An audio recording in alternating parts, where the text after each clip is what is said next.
Thank you all. I tell you what, I didn't know Jack was as good as he is until I heard that rhyme last night.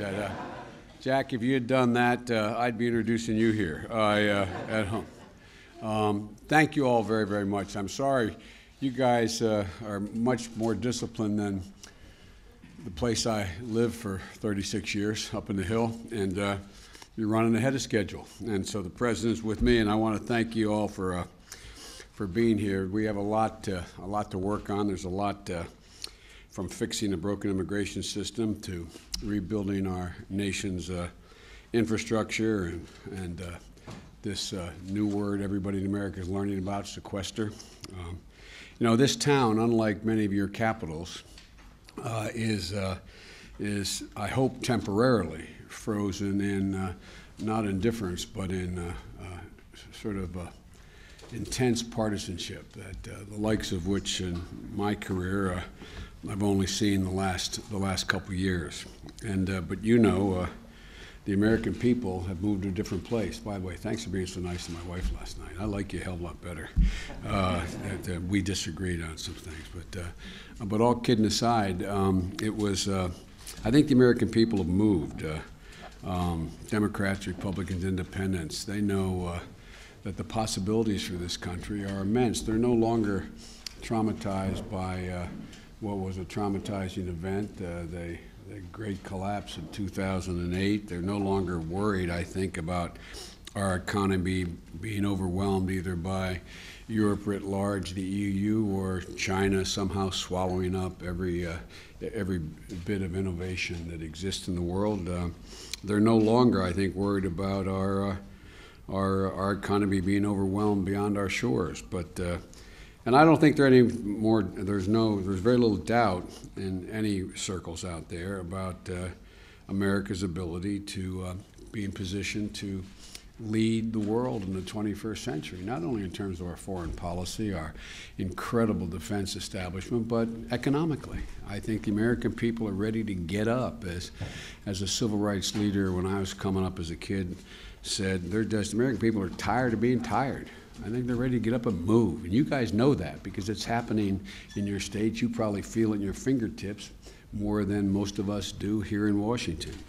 And as I said, I think they know we're better positioned than any other nation in the world to lead the world. And that's why I think they're so frustrated by what they see and don't see happening here in Washington.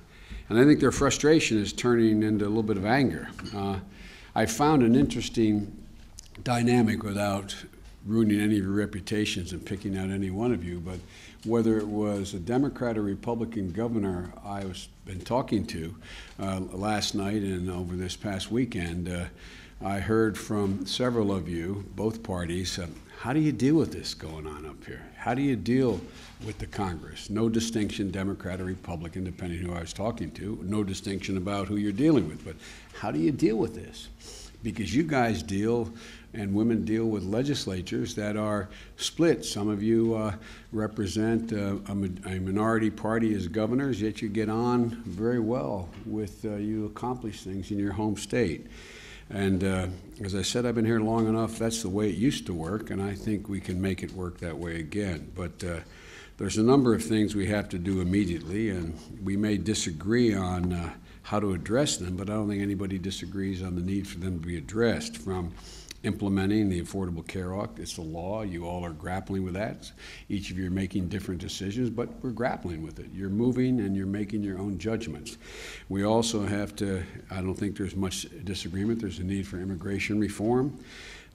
I've not met a governor from the time of implementing the Recovery Act to now who doesn't think that we have to do something about our crumbling infrastructure in order to impact on our productivity here in this country, continue to attract, keep, and bring back American business from abroad.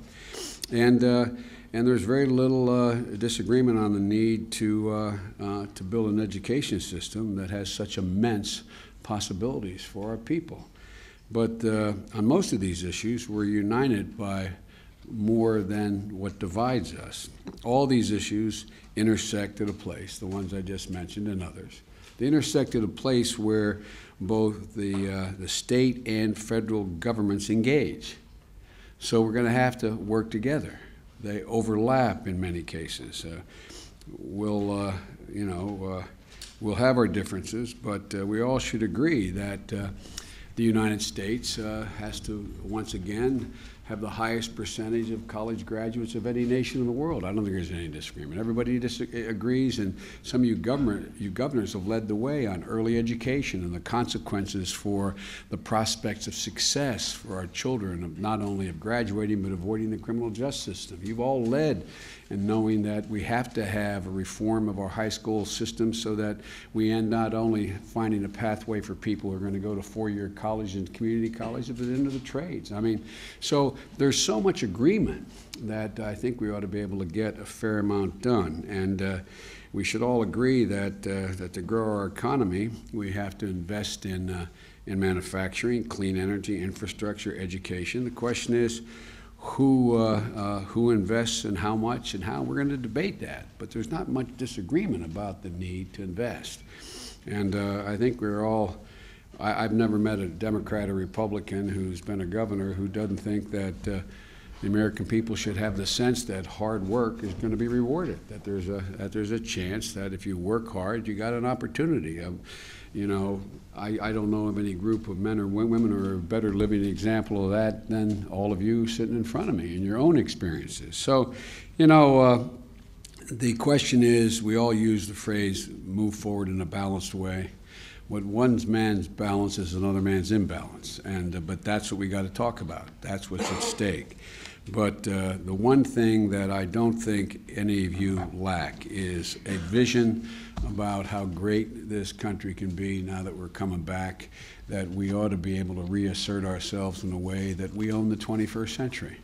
And I know the guy I'm about to introduce believes that as strongly as all of you do. Ladies and gentlemen, let me introduce you to the president who's back with the pastry chef, and I'm wondering what he's doing back there. The President of the United States, my friend Barack Obama.